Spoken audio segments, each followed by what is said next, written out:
Just when you thought it was safe to go shopping for the Christmas turkey. Mutant Corona. Oh, 2020. Just piss off. It's Tuesday, the 22nd of December, and this is the Hot Topics podcast from MB Medical.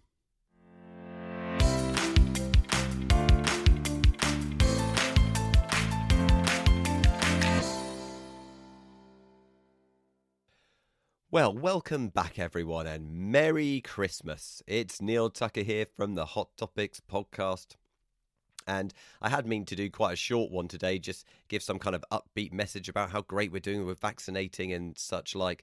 But instead, let's talk about mutant corona, lockdowns, closed borders, cancelled Christmas plans, and meat for 16 people that I'm going to have to eat virtually by myself. If I make it into 2021 without heart disease or bowel cancer, I'm going to be absolutely astounded. So let's talk about this variant of SARS-CoV-2. We're also going to have a look at what is in the latest journals, and let's just reflect on how well we're doing with these vaccinations too.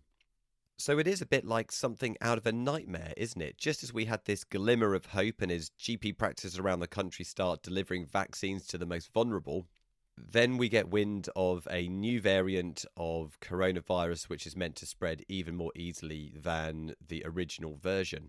So I'm sure you'll have been all reading about this in the press. I've been interested to see that there's quite a lot of discrepancies in the details between a lot of the major newspapers, and they don't necessarily seem to be giving us all of the facts. So I'm going to use New Scientist as probably one of the most reliable sources that we can have. So compared with the original SARS-CoV-2, this new version entitled B117 has 17 different mutations, 8 of which change the shape of this outer spike protein. The fact that the virus has mutated is not a surprise. In fact, it's quite remarkable that coronavirus seems to be a relatively stable virus compared with something like flu. But what was a surprise for scientists was that there were so many mutations within a single virus.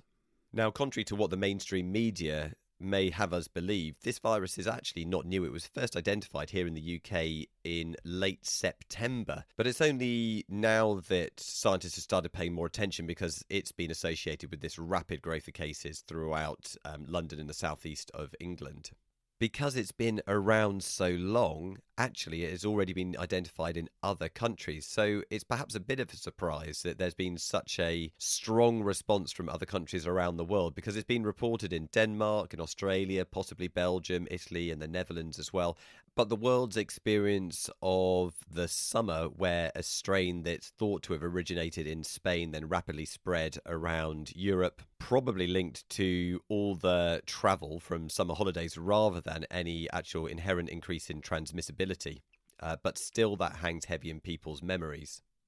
Speaking of transmissibility, then again, I've heard a lot of statistics around how much more transmissible this new strain seems to be than the original coronavirus that we've had in the UK for the last 9 months. And the latest report is that it seems to be about 50% more likely to be passed on. It doesn't appear to be more dangerous. They think that all the vaccines that have been produced are still going to be effective against it, but it does appear to spread more easily. And part of that may be because children are thought to be more susceptible.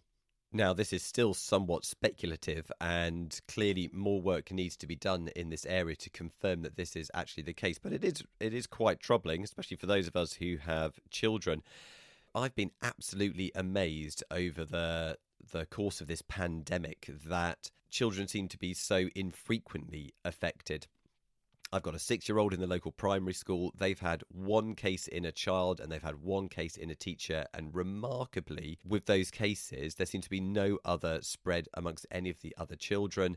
In the nursery that my 3-year-old goes to, they've had absolutely 0 cases whatsoever. We just haven't seen the outbreaks that we've seen in older children, so in secondary schools, in universities, in factories, and so care homes, of course, and so forth.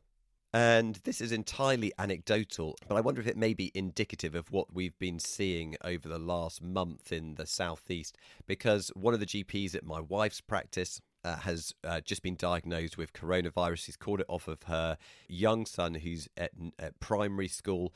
And in her child's class, the teacher had been diagnosed with coronavirus, went off ill, and then subsequently most of the children in the class have been diagnosed with COVID.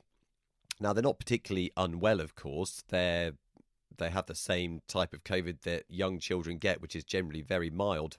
But the difference is, and the concern is, that these children then seem to be passing it on to other people around them, whereas in the past, this doesn't seem to have been the case. There seemed to be very little transmission from children to adults. Given the fact that everyone's been planning to get together finally over Christmas with a relaxing of restrictions, all of a sudden this seems like a very, very dangerous thing to do. So sure, lockdowns suck.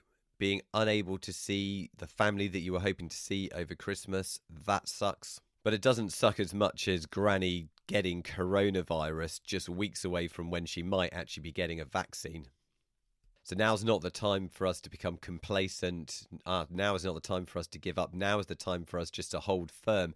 And I don't know if this is just where I live, but I have seen that people are quite resolute about this. They now do have the mindset that the end could be in sight, and we just need to hold on a little bit more, that they can do this, that we can hold Christmas in February or March or at Easter, whatever it may be. We've just got to deal with this little bump in the road.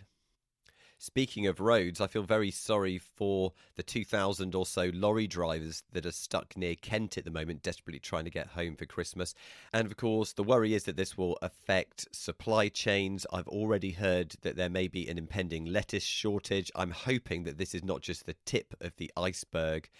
My advice, remain positive. Thanks to Duncan for the lettuce jokes. He certainly has sent through a couple of little gems. And I think now it's time to talk about something much more positive. So let's talk about the success of many practices around the country in delivering the coronavirus vaccine over the last couple of weeks.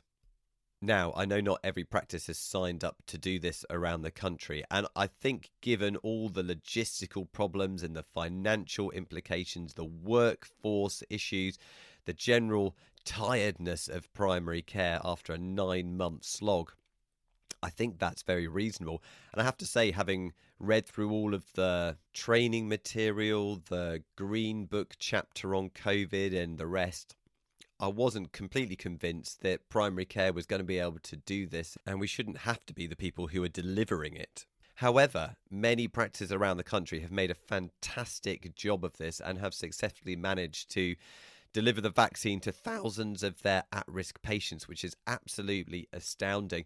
And as this new variant of virus circles the country, I know that that's going to provide a huge amount of reassurance both to those patients who are at highest risk and to their families as well. Speaking to some of those who have been giving out the vaccines to their patients over the last couple of weeks, do you know what? Despite the hard work, despite the extra hours, I think they're just really happy to be able to help, to feel like they're doing something really meaningful in this pandemic that's going to make a big difference to a lot of patients and possibly save a lot of lives as well. For all of those reasons, it's particularly disappointing for our practice because of some technical error. We haven't had the vaccine and we probably won't be getting it till January now. At least for those of you who have had it, it's good news that we can actually use the extra vaccine in the vials. So you can now use 6 doses instead of 5 out of a vial, so we don't have to waste that product, which always seemed like a very odd recommendation from the start.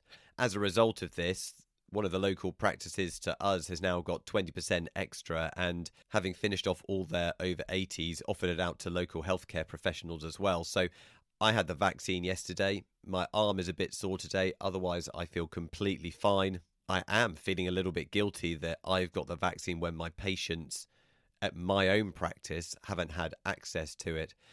But on the other hand, we do need to remember that protecting the healthcare workforce is one of the most important things you can do in a pandemic, because if they go down, then everyone else is in trouble. It's like putting the oxygen mask on when the plane is crashing before you sort out those around you. So a big thanks to Observatory Practice and their PCN for being so efficient, so helpful and so kind yesterday. All of your staff were excellent. Now, let's have a little look at what the journals have been saying over the last week. So, JAMA, no, too depressing. New England Journal of Medicine, well, more about coronavirus, too depressing. The Lancet, well, they have published some interesting research on the Oxford AstraZeneca vaccine, which, to cut a long story short, basically shows that it works as well in the over 70s as it does in younger people. So that is good news. But I think probably, as ever at Christmas, attention needs to turn to the BMJ, because this is where we actually finally get some light-hearted relief. And call me sad, but I do love a Christmas BMJ. So, of course, there's a lot of reflective talk about 2020 and the pandemic. But there was one really standout paper for me, and that was on the use of clowns in hospital. So this paper was a systematic review of randomised and non-randomised controlled trials on the effectiveness of hospital clowns for symptom management in paediatrics. What was amazing about this for me was that they found 24 studies meeting the inclusion criteria. There were 13 randomised controlled trials of clowns. Now, I have to say, if I saw a clown walking around an adult part of the hospital, I'd start feeling pretty scared. I'd have flashbacks to reading Stephen King's It as an adolescent, which really ruined clowns for me at a relatively young age. And I would assume that only death and misery could follow. However, of course, children do not have these biases, although it is fair to say that there was quite a lot of biases reported in the trials themselves.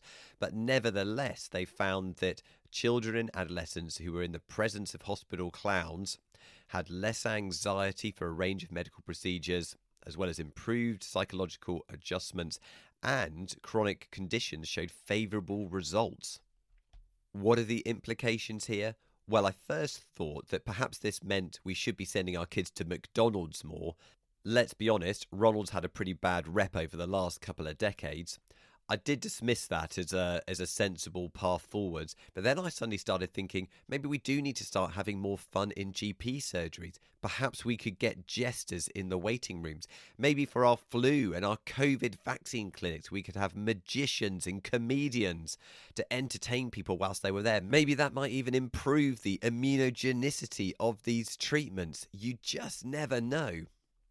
One thing is clear, in a world where we felt like there's been a lot of darkness over the last year, we all deserve a little bit more fun, and we all know that actually people who are happy are healthier too. So what can we be happy about as we head into Christmas and then the new year?